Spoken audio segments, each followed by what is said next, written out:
Hi, I'm Heinbach and it's good to have you back. The Casio SK-1 has a measly 1-star rating on Vintage Synth Explorer. Yet it has been used by seemingly everyone, from Beck to Autica, Portishead to Nine Inch Nails. For many, it was their first electronic instrument, and I myself was endlessly inspired by it as a teenager with no money for real synths.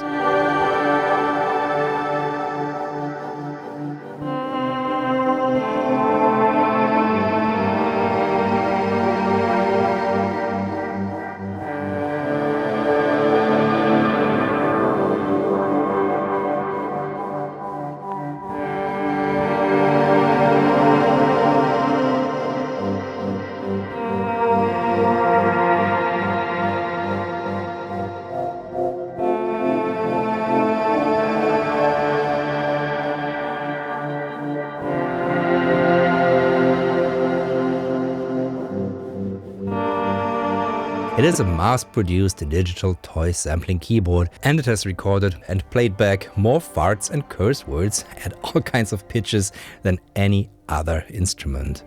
Yet it consistently sells for €150 and above online. There are even 2 new instruments coming out that seek to update its concept: the Kickstarter breaking Chompy and the Kiwiak Wofi. The latter is aimed to take it to a professional level. With these new instruments incoming, I thought it would be a good time to revisit the Casio SK-1 and see if it's still fun.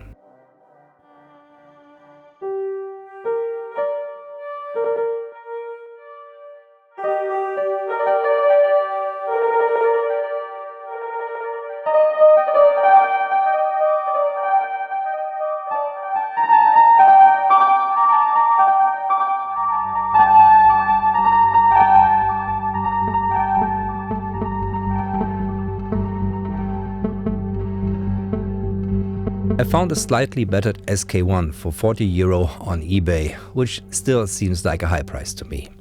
It worked fine, except for missing a key. Casio knew their audience, kids, and made these to take a beating. It is intuitive to use. Press a button, record, and play your sample.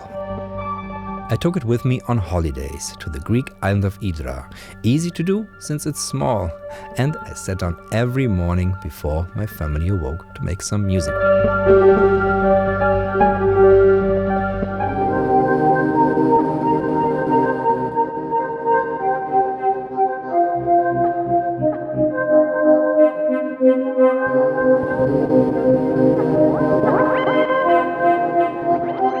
Back in 1996, I used the SK-1 with a radio. The frequencies on the far left of the dial, the now disappeared Europa signal, were my first synthesizer. I recorded the sounds on the SK-1 with the microphone directly off the speaker of the radio. With just 8 bits of depth and about 9 kHz of sample rate, it added a punch and roughness that I fell in love with.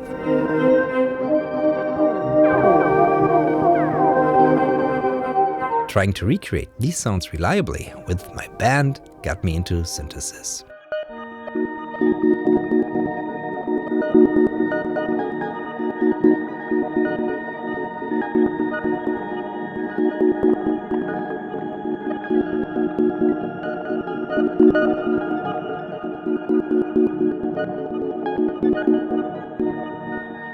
On holiday, I used my voice and the stock sounds of the SK-1. I ran them into Fluss, a granular synthesizer and processor I made with Brambos.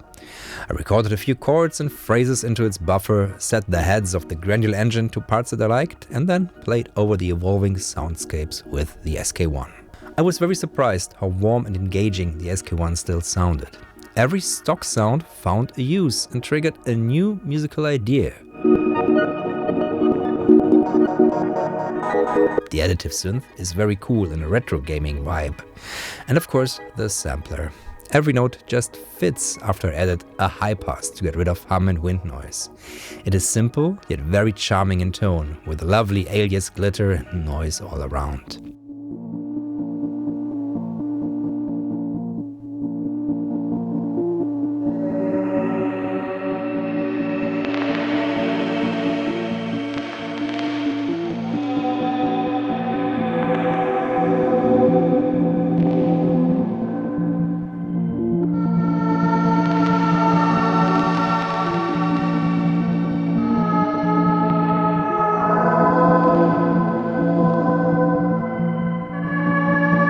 on too long without doing anything, it shuts off to save battery and your sample is gone. This immediately forces decisions, and that is very conducive to the creative process. Overthinking is punished quickly. I simply had to finish these pieces in one go, or I would lose them. If you embrace that kind of thinking rather than hunting for features and perfections, the SK-1 is wonderful.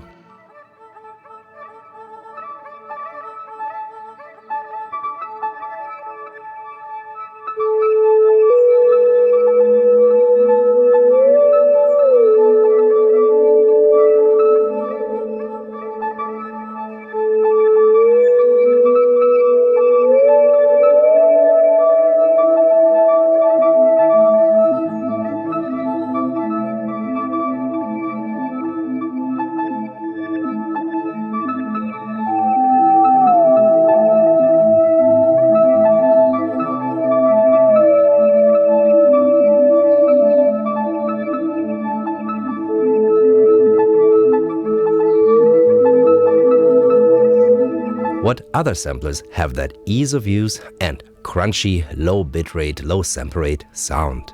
From around the same time, there's the Yamaha VSS series. The VSS-30, the tiniest one, is also the most expensive, as it was used by Sigur Rós. But if you opt for the bigger model, the VSS-200, you're not missing out much and probably have to pay a bit less.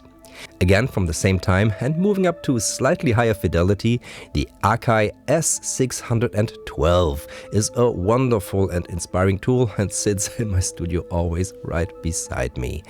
Especially when expanded with the Gotek drive and the filter bypass mods, this is still a valuable studio tool. Spiritually closest to the SK-1 is the OP-1 by Teenage Engineering. It is like you take an SK-1 based studio with a 4-track and put it in a tiny digital synthesizer. I still have both of mine and love them.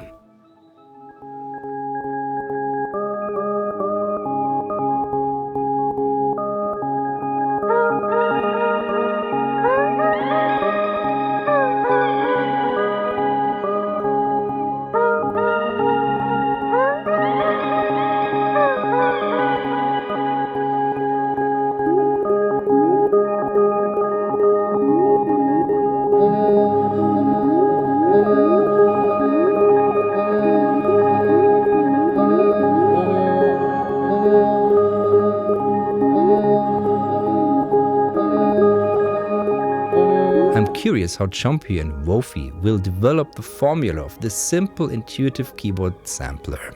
In the meantime, I think it's worth it to dust off your old SK-1 or keep an eye open on flea markets.